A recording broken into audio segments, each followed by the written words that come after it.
Shalom, jemaat yang dikasih Tuhan. Jumpa lagi dalam program Sapaan Gembala GKI bersama dengan saya Pendeta Yuniar Kartika Hapsari. Sebelum kita bersama-sama merenungkan kebenaran sabda Tuhan, marilah bersama-sama kita berdoa.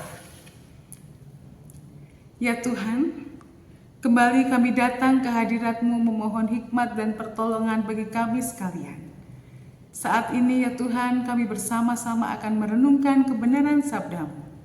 Kiranya Roh Kudus sendiri yang memampukan kami untuk menjadi pelaku firman Tuhan di sepanjang kehidupan kami.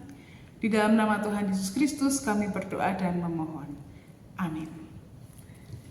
Jemaat Tuhan, firman kita saat ini terambil dari Matius 11 ayat 28 yang berbunyi demikian. Marilah kepadaku semua yang letih lesu dan berbeban berat. Aku akan memberi kelegaan kepadamu. Jemaat yang dikasihi Tuhan, suatu ketika ada seorang pemuda yang sedang mengalami masa sulit di dalam kehidupannya. Banyak sekali pergumulan yang sedang ia rasakan. Ada masalah pekerjaan, masalah ekonomi, masalah asmara, dan masalah lain yang sedang menghimpit kehidupannya. Merasa menekan perasaannya sehingga ia galau, sehingga ia merasa bahwa kehidupannya begitu sulit untuk dijalani. Ia merasa bahwa tidak ada harapan lagi untuk terus menjalankan kehidupannya. Kemudian ia teringat kepada satu sahabatnya yang selama ini seringkali membantunya. Oleh sebab itu, seorang pemuda yang putus asa ini mendatangi sahabatnya, kemudian ia menceritakan banyak hal yang sedang ia alami, semua ia ceritakan sampai akhir. Namun setelah ia menceritakan semuanya, sahabatnya mengatakan bahwa tidak bisa banyak menolong, juga tidak bisa banyak memberikan saran untuk apa yang saat ini sedang dialami oleh pemuda itu. Tetapi sahabatnya yang baik itu memberikan saran kepada sang pemuda. Bagaimana kalau dalam waktu dekat ini ia meluangkan waktu secara khusus untuk healing ya. Pergi ke satu tempat, seorang sahabat itu memberikan saran untuk pergi ke pantai sendiri saja ya. Kemudian ia memberikan satu benda gitu, satu amplop yang di dalamnya ada tulisan-tulisan. Tapi sahabatnya mengatakan amplop besar ini dibuka nanti ketika sudah sampai di pantai. Kemudian pemuda itu harus mengikuti apa yang menjadi petunjuk tulisan yang ada di amplop besar itu. Nah, kemudian Bapak Ibu Saudara-saudari dengan rasa bimbang, dengan rasa takut apa ya yang akan dilakukan nanti di pantai seorang diri, dengan rasa yang begitu luar biasa berkecamuk di dalam hatinya, ia tetap pergi untuk mengikuti saran dari sahabatnya. Ketika pagi-pagi benar, dia sudah menuju ke pantai sendirian. Kemudian di sana ia merasakan bahwa ada suatu hal yang lain. Biasanya hingar-bingar, hiruk-pikuk yang selalu ditemui, tetapi ketika ia pergi ke pantai, ia merasakan suasana yang berbeda. Sampai di sana, pemuda itu kemudian membuka amplop besar yang diberikan oleh sahabatnya. Kemudian ia melihat ada beberapa amplop kecil di dalamnya, di luarnya ditulis 0900 WIB, 1200 WIB, 1500 WIB, dan 1800 WIB. Kemudian pemuda ini sudah mulai paham, oh mungkin pada jam-jam tertentu itu aku harus membuka amplopnya. Waktu berjalan, tibalah sampai di waktu-waktu pukul-pukul yang dituliskan di amplop tersebut.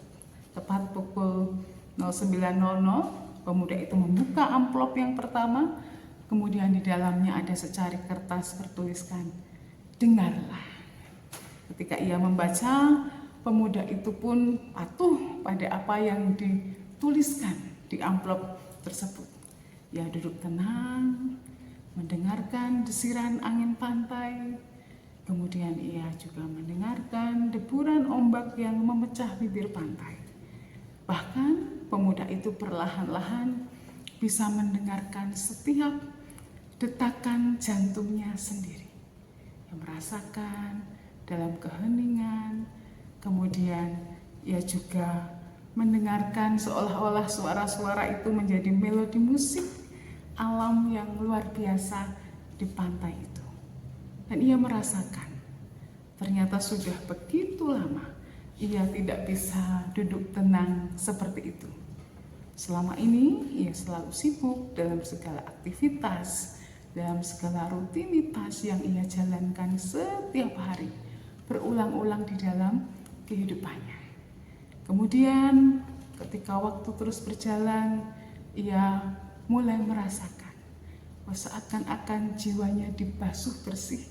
Ada ketenangan yang luar biasa, ada perasaan yang selama ini tidak pernah dia rasakan karena banyak sekali aktivitas dan rutinitas yang ia lakukan. Kemudian waktu berjalan sampai pukul 12, kemudian ia membuka amplop yang kedua. Di dalamnya ditulis sebuah tulisan yang sangat singkat, hanya bertuliskan mengingat.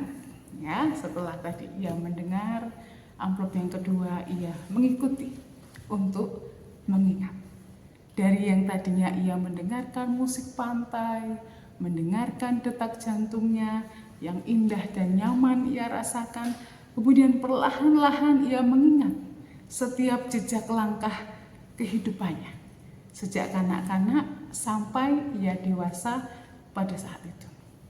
Ia mengingat masa-masa sekolahnya dulu, ia mengingat wajah-wajah yang pernah hadir dalam kehidupannya. Ia juga mengingat wajah kedua orang tuanya yang senantiasa memancarkan kasih dan kehangatan. Kemudian ia juga mengingat banyak orang-orang yang ia kasihi dan ia merasa mendapatkan kasih dari orang-orang itu. Kemudian ketika ia mengingat, ia mulai merasakan bahwa di dalam hatinya diselimuti kekuatan dan juga kehangatan yang meneduhkan. Yang merasa bahwa kehidupannya tidak pernah sendiri, karena banyak orang yang datang silih berganti dalam kehidupannya, mengisi hari-harinya dan membuat ia menjadi orang yang merasa berharga. Setelah ia merefleksikan, ia mendengar, ia mengingat, kemudian pada pukul 15 atau jam 3 sore, ia mulai membuka amplop yang ketiga. Di situ dituliskan, bersyukurlah. Sangat sederhana, bersyukurlah. Kemudian sang pemuda itu mulai memejamkan matanya, mengingat hal-hal yang pernah ia lalui di dalam kehidupannya. Kemudian perlahan ia mulai menemukan ternyata banyak sekali berkat dan pertolongan yang telah Tuhan berikan di dalam kehidupannya. Ia mulai mengingat peristiwa-peristiwa yang pernah ia lalui bersama dengan Tuhan. Sebab itu ia merasa banyak sekali ternyata hal-hal yang telah Tuhan kerjakan dalam kehidupannya. Dan ia merasa bahwa ia perlu betul-betul bersyukur. Ia perlu betul-betul melihat kebaikan Tuhan yang pernah ia rasakan dan pernah Tuhan kerjakan di dalam kehidupannya. Ia merasakan jauh lebih banyak apa yang Tuhan berikan. Hal-hal yang baik dibanding dengan permasalahan ataupun beban yang saat ini sedang ia hadapi. Ia merasa bahwa Tuhan mengasihi ia melalui banyak peristiwa yang boleh Tuhan kerjakan di dalam kehidupannya. Hatinya mulai teduh, hatinya mulai tenang, boleh mendengar, boleh mengingat, dan bersyukur. Dan ketika tiba waktu yang terakhir yang dituliskan di amplop itu, pukul 18.00, ia membukanya, kemudian ia membaca tulisan di situ mengatakan bahwa tuliskan segala kecemasan di bibir pantai. Kemudian ia mengikuti apa yang menjadi arahan dari tulisan itu. Ia menuju ke bibir pantai, lalu menuliskan kata cemas. Kemudian ketika ia selesai menulis kata cemas, ombak pun serentak datang, menghapus apa yang ia tuliskan. Kemudian bibir pantai seakan disapu bersih, kata cemas yang ia tuliskan pun kemudian hilang tersapu oleh ombak. Nah Bapak Ibu Saudara sekalian, Mungkin apa yang dialami oleh pemuda ini, ilustrasi ini, mirip atau bahkan sama dengan apa yang saat ini sedang kita hadapi. Tapi mari Bapak Ibu Saudara-saudari dan saya, sejenak kita menepi, sejenak kita berhenti. Kita khususkan waktu untuk berjumpa dengan Tuhan. Kita khususkan waktu untuk boleh mendengar. Kita boleh bersyukur. Kita juga boleh mengingat banyak hal-hal yang telah Tuhan kerjakan dalam kehidupan kita sekalian. Dalam Matius 11 ayat 28 yang berbunyi, marilah kepadaku semua yang letih lesu dan berbeban berat, aku akan memberi kelegaan kepadamu. Mari dengarkan suara Tuhan, mari bersyukur dan mengingat bahwa segala kecemasan yang kita alami akan Tuhan ganti dengan sukacita dan syukur. Amin. Tuhan mengasihi kita, mari kita berdoa. Tuhan, kami bersyukur untuk kasih setia-Mu dalam kehidupan kami. Biarlah firman yang saat ini kami gumulkan boleh menjadi kekuatan bagi kami, boleh menjadi harapan bagi kami. Sebagai manusia, kami merasakan Tuhan senantiasa menolong kami. Sekalipun banyak permasalahan, banyak pergumulan, bahkan penderitaan yang menghadang kehidupan kami dan mungkin saat ini sedang kami lalui. Tetapi Engkau yang kuasa, Engkau yang menolong, Engkau yang memberikan kelegaan bagi kami, dan Engkau yang senantiasa menjaga kehidupan kami. Kami pasrahkan Tuhan kehidupan kami dalam kasih setia-Mu. Dalam nama Tuhan Yesus Kristus kami berdoa dan mengucap syukur. Amin. Jemaat Tuhan, selamat beraktivitas. Tuhan mengasihi kita.